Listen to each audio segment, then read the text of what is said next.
Bien, depuis 2 ou 3 dimanches, nous sommes dans le domaine de la croyance. N'oubliez pas, le thème de notre année, c'est l'appel de Dieu à l'action.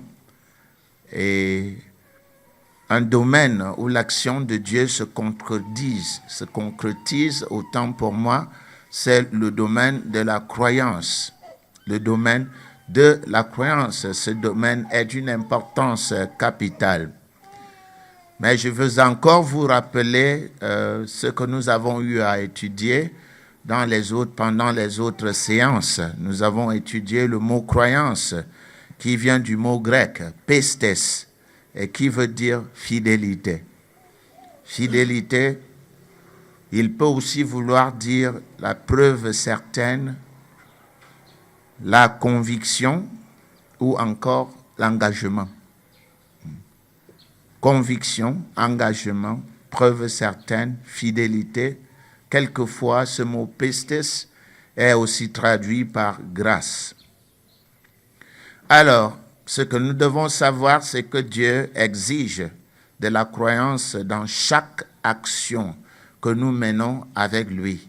Chaque action que nous menons avec Dieu ne peut être valable devant Dieu que s'il y a de la croyance dans ce que nous faisons. La croyance est exigée chaque fois qu'il est question de recevoir de Dieu quelque chose. La croyance est exigée. Cela veut dire que celui qui escompte recevoir quelque chose du Tout-Puissant doit croire que Dieu peut la lui accorder. Il peut lui accorder cette chose. La croyance, donc, dans la parole de Dieu est une nécessité requise pour la réception des bienfaits de Dieu. Le conseil que je donne souvent aux uns et aux autres, c'est qu'il faut être résolu à croire. Il faut être résolu à croire. Sinon, vous ne croirez jamais ou alors vous ne recevrez rien de Dieu parce que la croyance est la clé pour recevoir les bienfaits de Dieu. C'est aussi ce que dit l'Épître aux Hébreux. Nous allons revérifier encore une fois Hébreux 11:6, le livre d'Hébreux, et après 2 Timothée, Tite, Philémon, Hébreux. Et en Hébreux 11:6, voici ce que dit la parole de Dieu. Hébreux chapitre 11 et au verset 6, je cite, « Or, sans la croyance, sans quoi la croyance, la fidélité, la grâce, la conviction, il est impossible de lui être agréable. Car il faut que celui qui s'approche de Dieu croit que Dieu existe et qu'il est le rémunérateur de ceux qui le cherchent. » Celui qui s'approche de Dieu a une tâche, la première à accomplir. Il doit croire que Dieu existe et qu'il est le paiement. C'est lui qui paye ceux qui le cherchent. Tout ce qui s'oppose à la croyance lie les mains de Dieu et l'empêche de pourvoir aux besoins des croyants dans la prière. Tout ce qui s'oppose à la croyance, la distraction, le doute et autres, toutes ces choses qui s'opposent à la croyance enchaînent les mains de Dieu et l'empêchent de pourvoir aux besoins des croyants dans la prière. Nous pouvons le voir en Jacques, par l'exemple du doute, ce que le doute peut faire. Jacques chapitre 1, versets 6 à 8.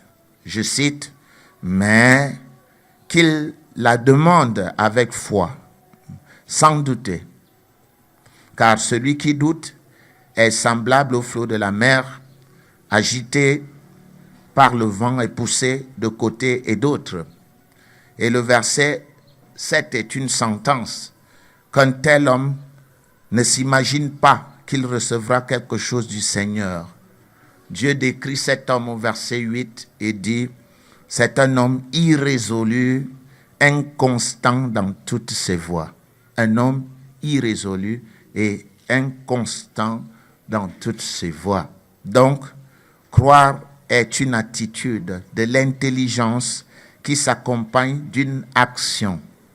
Ceci veut dire que la croyance ne se limite pas uniquement à l'acceptation ou assentiment mental, mais elle se concrétise par une action spécifique. Par exemple, je cite, « Donnez et il vous sera donné ».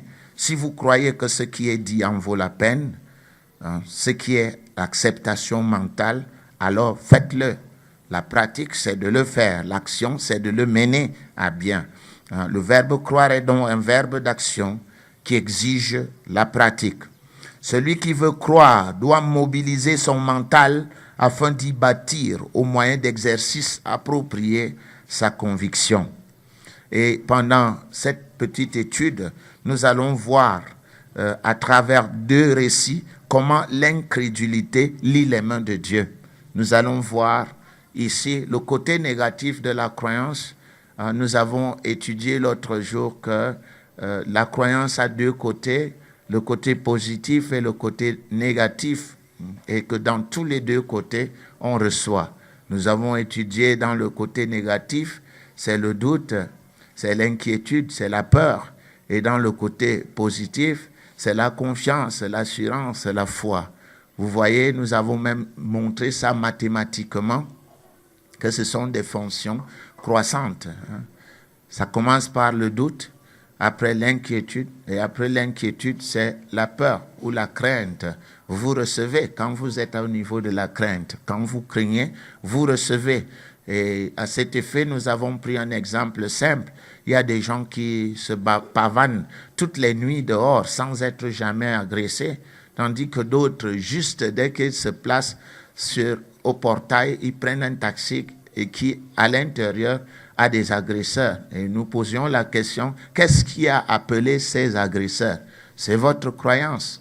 Ce qu'un individu croit se manifeste dans sa vie. C'est ce que Job nous a enseigné en Job chapitre 3, verset 25. Ce que je crains, c'est ce qui m'arrive. Ce que je redoute, c'est ce qui m'atteint. Et aujourd'hui, nous allons voir quelques exemples patents qui vont nous apporter, éclairer, nous apporter des lumières quant à la manière de croire. Le premier texte, nous allons le prendre en Matthieu 13. Jésus se trouve chez lui, dans son village. Et il est plutôt une occasion de chute pour ceux qui l'entendent. Vous savez, un prophète n'est jamais grand chez lui. Moi-même, j'en subis souvent. Pour certains, je ne suis qu'un imposteur. Nous pouvons lire en Matthieu 13, verset 53.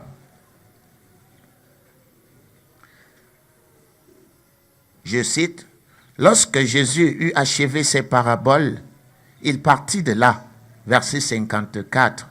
« S'étant rendu dans sa patrie, il enseignait dans la synagogue de sorte que ceux qui l'entendirent étaient étonnés et disaient, « D'où lui viennent cette sagesse et ces miracles ?» Verset 55. « N'est-ce pas le fils du charpentier? N'est-ce pas Marie qui est sa mère? Jacques, Joseph, Simon et Jude, ne sont-ils pas ses frères? Et ses sœurs, ne sont-elles pas toutes parmi nous? D'où lui viennent donc ces choses ?» Verset 57. « Et il était pour eux une occasion de chute, mais Jésus leur dit, « Un prophète n'est méprisé que dans sa patrie et dans sa maison. » Verset 58. « Et il ne fit pas beaucoup de miracles dans ce lieu à cause de leur incrédulité. » Fin de citation. Reprenons le texte et analysons-le. Lorsque Jésus a eu achevé ses paraboles, il partit de là. Et où devait-il se rendre? Il décida de se rendre dans sa patrie, c'est-à-dire là où il est né. S'étant rendu dans sa patrie, il enseignait dans la synagogue. C'était une petite maison qui ressemble aux petites maisons de catéchèse qui sont construites dans nos villages. C'était ça la synagogue, parce que Dieu n'habitait que dans un seul endroit en Israël. C'était dans le temple de Jérusalem. C'est là où Dieu habitait. Il n'habitait pas partout, comme aujourd'hui. Hein. Des gens fabriquent même des maisons et font des pratiques magiques avec des os des gens qu'ils appellent saints et autre chose. Et ils disent que c'est la maison de Dieu. Dieu n'est pas le Dieu des morts. C'est un Dieu des vivants. Hein. Et c'est clair. Nous pouvons voir, s'étant rendu dans sa patrie, il enseignait dans la synagogue, de sorte que ceux qui l'entendirent étaient étonnés et disaient, d'où lui viennent cette sagesse et ces miracles. Il n'était pas étonné dans le sens positif, c'était dans le sens négatif, quoi. Et la suite du texte nous le montre. N'est-ce pas le fils du charpentier? Et qui est Jésus. Ce n'est pas toi qui es né ici. C'est comme ça que ça se dit chez nous. Toi, maintenant tu es enfant de Dieu. On ne t'a pas vu naître ici, dans notre village-ci. Voilà. N'est-ce pas le fils du charpentier? N'est-ce pas Marie qui est sa mère? Et la suite du texte est vraiment une suite intéressante.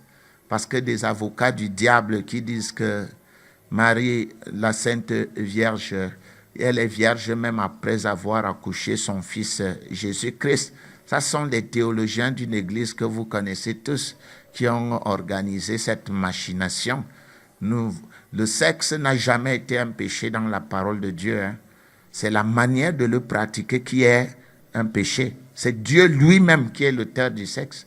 C'est lui qui dit le premier à Adam en Genèse, non?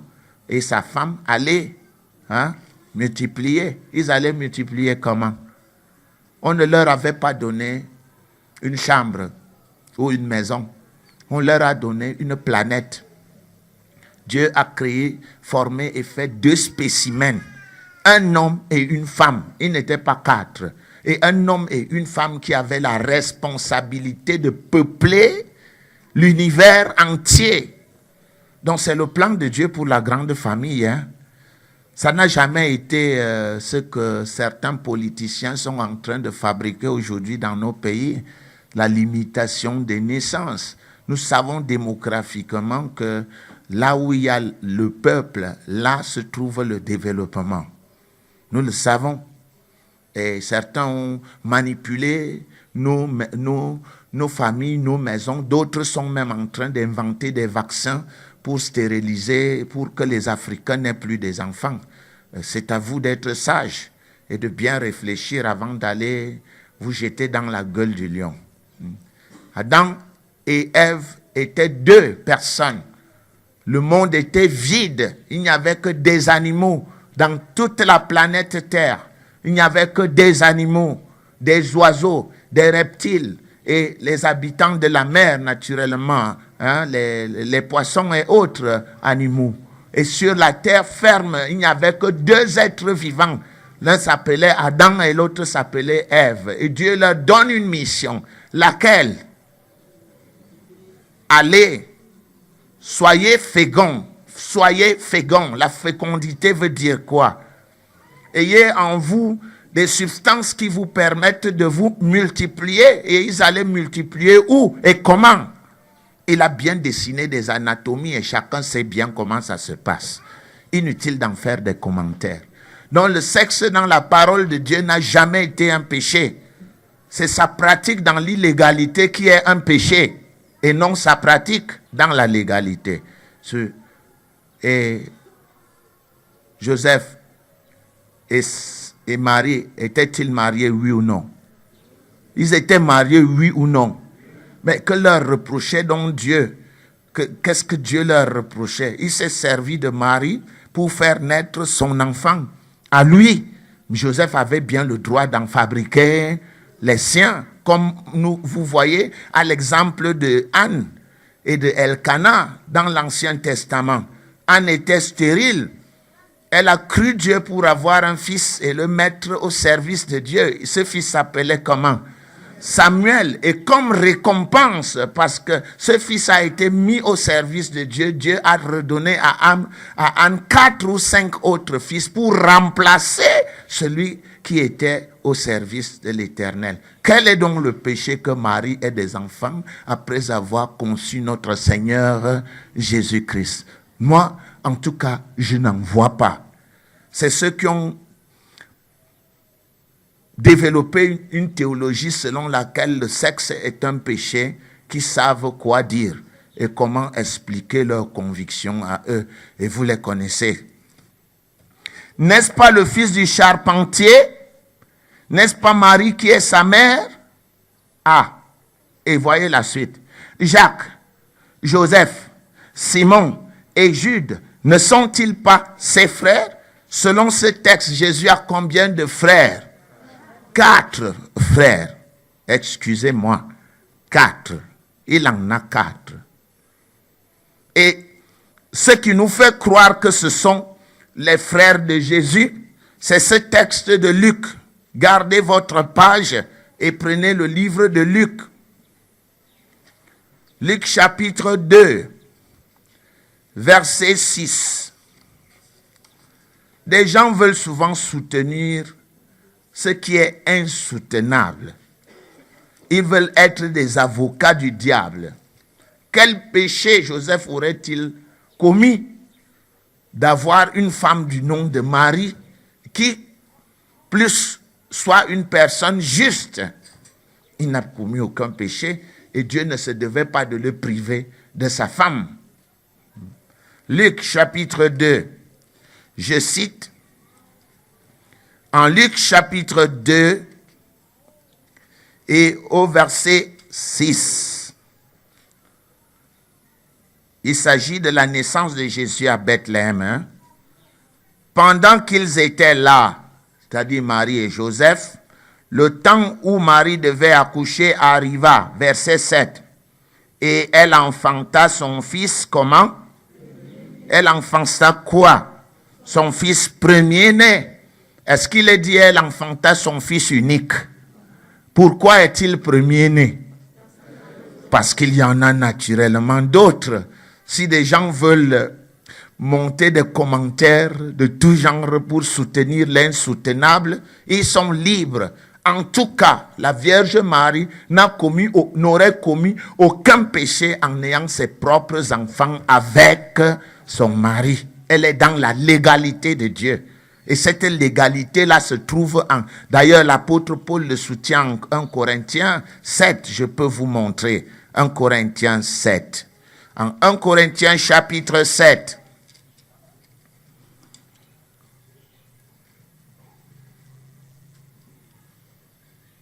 Je vais citer. Pour ce qui concerne les choses dont vous m'avez écrit, je pense qu'il est bon pour l'homme de ne point toucher de femme. Verset 2. Toutefois, pour éviter l'impudicité, que chacun ait sa femme et que chaque femme ait son mari. Regardez la suite. Que le mari rende à sa femme ce qu'il lui doit. Il lui doit quoi? Et que la femme agisse de même envers son mari. Ça veut dire que le corps de la femme appartient à l'homme et le corps de l'homme appartient à qui? Et c'est d'ailleurs ce qui est dit au verset 4. La femme n'a pas autorité sur son propre corps, mais c'est le mari. Et pareillement, le mari n'a pas autorité sur son propre corps, mais c'est qui? La femme. Regardez au verset 5. Un ordre. Ne vous privez point, ne vous l'un de l'autre, si ce n'est d'un commun accord pour un temps, afin de vaquer à la prière, puis retourner ensemble, de peur que Satan ne vous tente par votre incontinence. Puis retourner comment? Ensemble, de peur que Satan ne vous tente par votre incontinence. Vous voyez donc des gens qui ont voulu diaboliser le sexe, qui se ruent vers le sexe opposé. Ce sont ces déviations, parce que tu as condamné le sexe normal, tel qu'il doit se pratiquer. Tu as diabolisé le sexe féminin pour que tes élans amoureux se portent vers le derrière de tes semblables. Vous voyez, ce sont des déviations. Des gens veulent soutenir l'insoutenable. Ce n'est pas soutenable. Ce n'est pas soutenable. Les gens sont libres de poser les actes qu'ils veulent poser. Mais ici, dans la parole de Dieu, Marie n'aurait commis aucun péché, même en étant légalement avec son mari. Elle n'aurait eu à commettre aucun péché. Et il n'y a pas un texte dans la Bible qui dit qu'elle ait choisi de continuer à être vierge. Même Matthieu, Matthieu, je vais citer Matthieu 1. Même Matthieu 1 enseigne ça. Regardez, Matthieu 1, verset 23. Voici, la Vierge sera enceinte, elle enfantera un fils, on lui donnera le nom d'Emmanuel, ce qui signifie Dieu avec nous.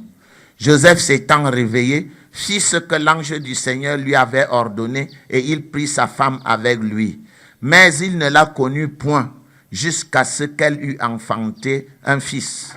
Il ne l'a connue point jusqu'à quand? Ce qu'elle ait enfanté, ça veut dire que dans la suite, qu'est-ce qui s'est passé? Mais alors, il ne faut pas rendre diabolique ce que Dieu n'a pas diabolisé. Ce sont des hommes qui diabolisent le sexe. Et ils l'ont même appelé Maman Satan. Hein? Ils ont appelé le sexe comment? Qui a inventé le sexe? Satan ou Dieu? C'est Satan ou Dieu? Vous voyez? Les gens en ont profité pour donner l'honneur d'une aussi bonne chose à qui?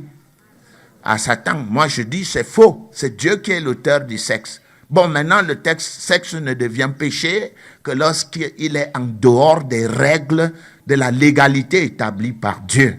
En dehors de ça, il n'a rien à voir avec le péché.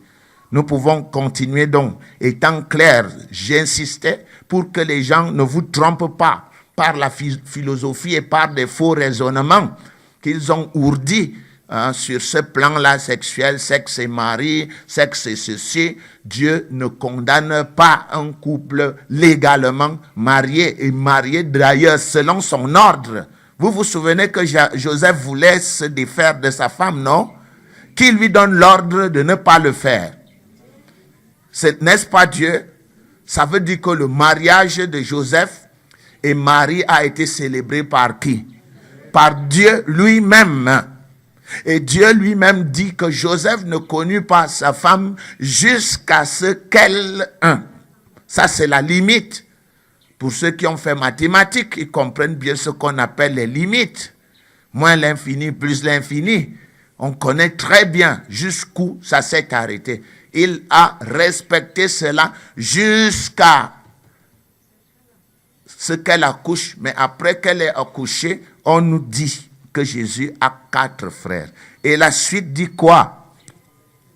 Et ses sœurs ne sont-elles pas toutes parmi nous? Ses sœurs, ça commence par quel chiffre?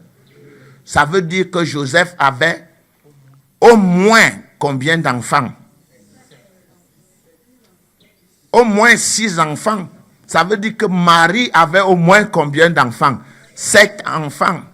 Ça dit le premier-né, unique, dédié à Dieu, fils de Dieu, et les autres 4 frères, enfants de Joseph, et au moins 2 sœurs. Donc nous disons que Marie avait au moins 7 enfants, reconnus légalement selon les règles de Dieu. Hein? Et il dit, et ses sœurs ne sont-elles pas toutes parmi nous? D'où lui viennent donc toutes ces choses? Ces miracles, cette connaissance. Est-ce que ce n'est pas celui-là qui a grandi parmi nous ici? Comment peut-il devenir subitement fils de Dieu? Et la Bible dit comment il était pour eux une occasion de chute. Ils ne le respectaient pas. Ils n'avaient pas du respect, de la dignité pour lui. Ils le considéraient comme un moins que rien. Mais Jésus leur dit, un prophète n'est méprisé que dans sa patrie et sa maison. Et la conséquence de cette attitude mentale est laquelle? Verset 58. Et il ne fit pas beaucoup de miracles dans ce lieu. Pourquoi? À cause de leur incrédulité. Vous voyez que ce texte soutient que c'est la croyance qui permet à Dieu de faire des miracles. Lorsque des gens ne croient pas, ils empêchent à Dieu d'agir. Ils lient les mains de Dieu. C'est pour cela que nous disons que la croyance est le secret pour recevoir les bénédictions de Dieu. Croire est égal à recevoir. Dieu exige une seule chose quand vous allez auprès de lui. Que vous soyez croyant ou que vous soyez incroyant, une seule chose. Quoi? Croire positivement. Parce que croire est égal à recevoir. Le deuxième texte, ici, se trouve dans Marc. Et vous allez voir aussi ici qu'il s'agit presque de la même chose dans l'évangile de Marc, chapitre 9. En Marc, chapitre 9, à partir du verset 14, pour la petite histoire, Jésus a laissé ses disciples à un endroit. Et il est allé avec 2 d'entre eux vers les montagnes où il a été transfiguré.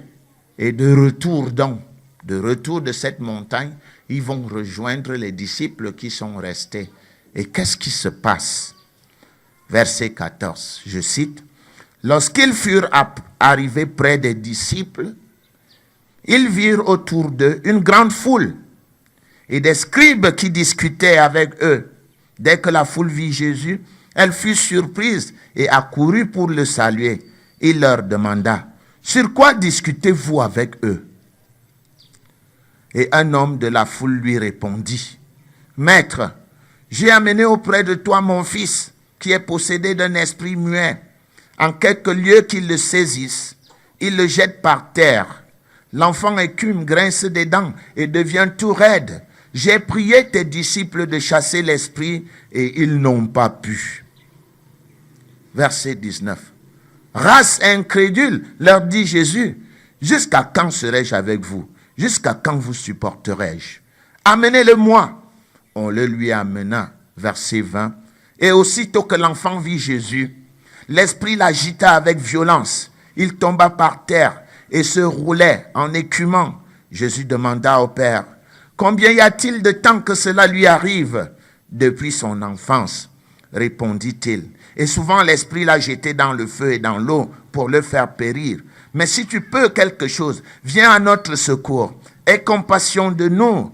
Verset 23, Jésus lui dit, « Si tu peux, tout est possible à celui qui croit. » Aussitôt le père de l'enfant s'écria, « Je crois, viens au secours de mon incrédulité. » Jésus, voyant accourir la foule, menaça l'esprit impur et lui dit, « Esprit muet et sourd, je te l'ordonne, sors de cet enfant et n'y rentre plus. » Et il sortit en poussant des cris et en l'agitant avec une grande violence.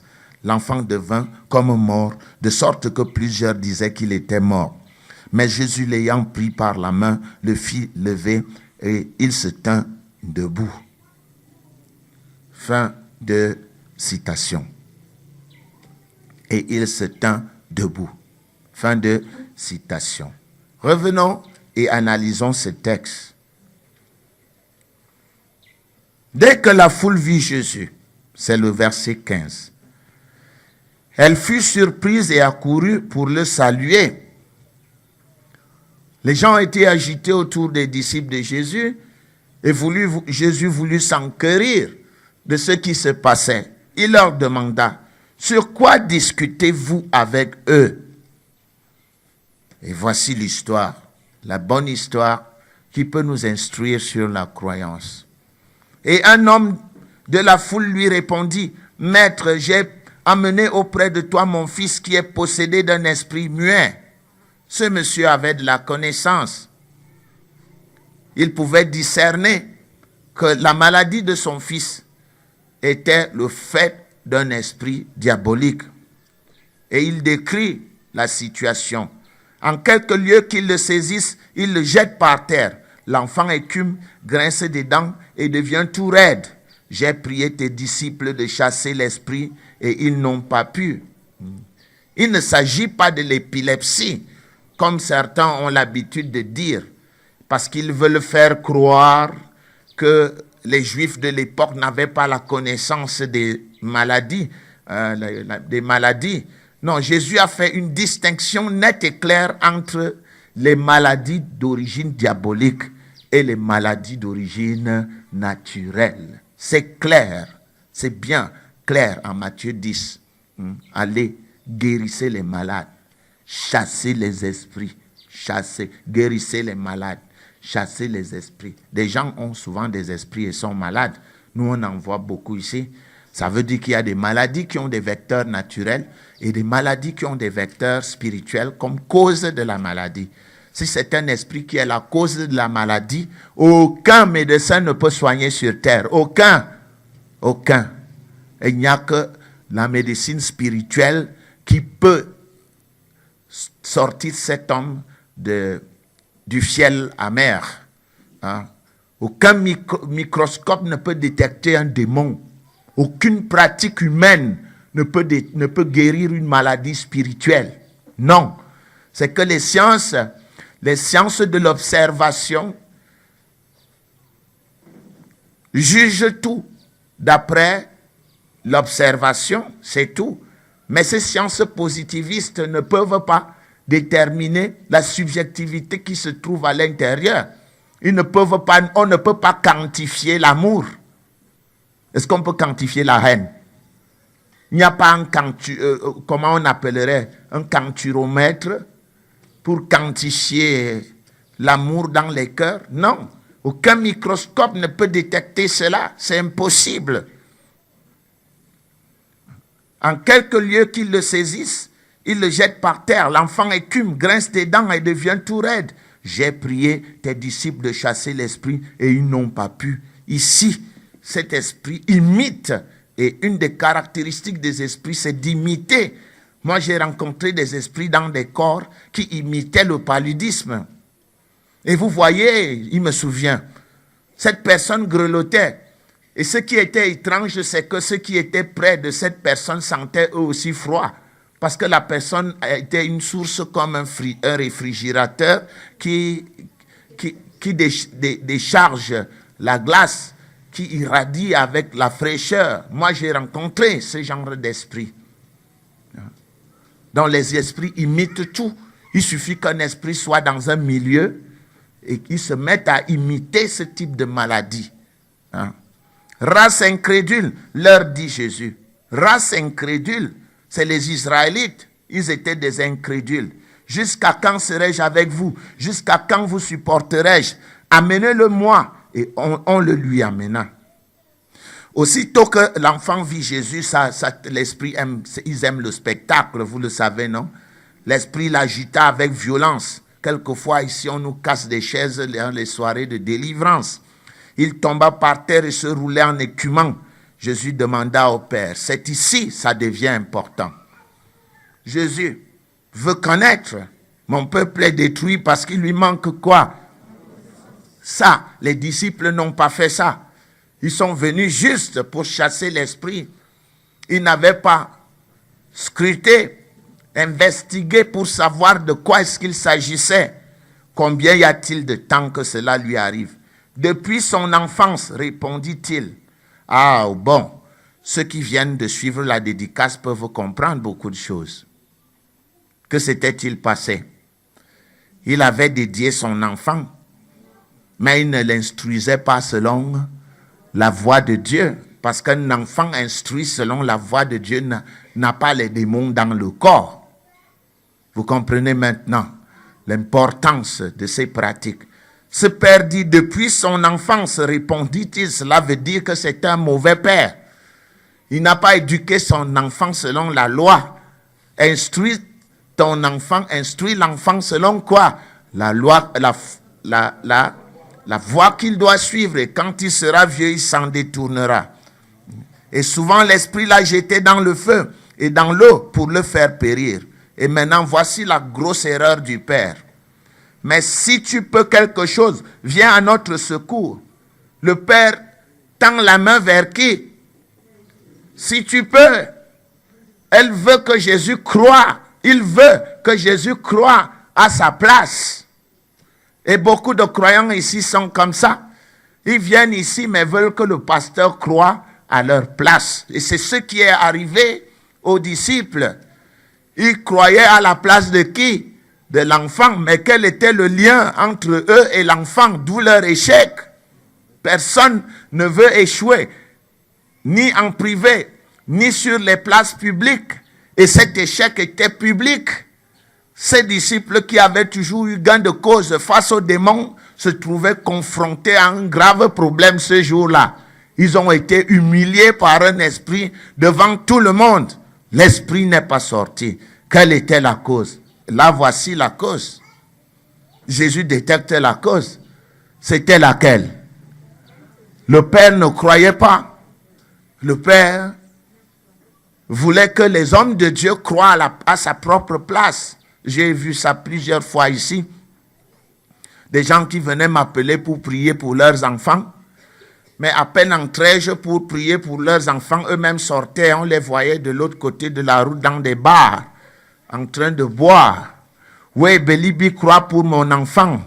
Ça fait partie de la culture. Certains veulent que le marabout s'occupe d'eux, alors que c'est eux-mêmes qui doivent s'occuper de qui? D'eux-mêmes. Sur le plan spirituel, la croyance joue un rôle fondamental. Si tu ne peux pas croire, personne ne peut croire à ta place et personne ne peut rien faire pour toi. Il y en a ici qui ont tourné dans plusieurs églises et qui continuent même à le faire. C'est des autostoppeurs de la parole. On les voit ici pendant 1 an après, on les revoit 10 ans plus tard. On ne sait pas d'où ils viennent. Certainement, ils ont fait le tour de la galerie et ils n'ont rien trouvé parce qu'ils croient que le problème, c'est les autres. Alors que le problème, c'est qui? C'est eux-mêmes qui sont incapables de croire. Dieu est partout. Dieu est partout. Mais croire est la clé pour recevoir. Voilà pourquoi je vous ai donné la formule, chers frères. Vous devez croire que la croyance est la clé pour recevoir. Sinon, vous ne croirez jamais pour recevoir. Et vous allez toujours tendre la main vers les autres. Oh, j'étais là-bas, je n'ai rien vu. Hein. Les gens là, eux, ils disent que mais je n'ai rien vu. C'est toi qui dois croire. Mais si tu peux quelque chose, viens à notre secours. Aie compassion de nous. Jésus dit non, ce n'est pas moi. Regardez la suite. Jésus lui dit, si tu peux, moi, non. Tout est possible à celui qui doit croire. C'est toi qui dois croire. Ouvre la porte pour que ton enfant soit guéri. Et reconnaissant son erreur, il dit quoi au verset 24? Aussitôt le père de l'enfant s'écria, comment? Je crois, viens au secours de mon incrédulité. Voilà, l'attitude de son cœur avait changé. Il a donc ouvert la porte à Jésus-Christ pour que le miracle s'accomplisse. Le miracle ne s'accomplira jamais si toi tu ne peux pas croire. Si toi tu viens pour que je croie à ta place. Non, c'est toi qui dois croire. La croyance est le titre de propriété. La croyance est ton titre de propriété. Si tu peux croire, tout est possible à celui qui croit. Le père de l'enfant s'écria, je crois, viens au secours de mon incrédulité. Verset 25. Jésus voyant accourir la foule. Parce que en fait, le principe de délivrance n'est pas public. Hein? Dans la parole de Dieu, les délivrances se font comment? Comment? En privé. Et beaucoup d'esprits ne sortent pas tout simplement parce que c'est trop public. C'est encore une clé que je vous donne aujourd'hui. C'est trop public. Et comme beaucoup d'entre vous aiment être grands, quand ils prient en public, ils aiment voir les gens tomber. Ya, gloire, alléluia, je suis fort, puissant, les gens tombent. Ya. Ça là, ce n'est pas dans le programme de Dieu. Les délivrances doivent se faire comment? En privé. C'est ça. Je vois M. Abega sourire déjà là-bas. Parce qu'il a compris une chose. De temps en temps, il m'arrive d'ouvrir. Jésus, voyant accourir la foule, menaça l'esprit impur et lui dit, esprit muet et sourd. C'était un esprit comment? muet et sourd. Il a discerné. Ça n'avait rien à voir avec l'épilepsie. C'est un esprit. Je te l'ordonne. Sors de cet enfant et n'y rentre plus. Et il sortit en poussant des cris et en l'agitant avec une grande violence. L'enfant devint comme mort, de sorte que plusieurs disaient qu'il était mort. Mais Jésus, l'ayant pris par la main, le fit lever et il se tint debout. Que Dieu soit loué. Vous voyez ce que la croyance fait. Vous allez faire le tour des églises. Il n'y aura rien. Vous devez vous convaincre que la croyance est la clé pour recevoir, afin qu'enfin vous mobilisiez vos intelligences pour apprendre à croire positivement afin de vous délivrer des chaînes de l'esclavage. Que Dieu vous bénisse au nom de Jésus-Christ.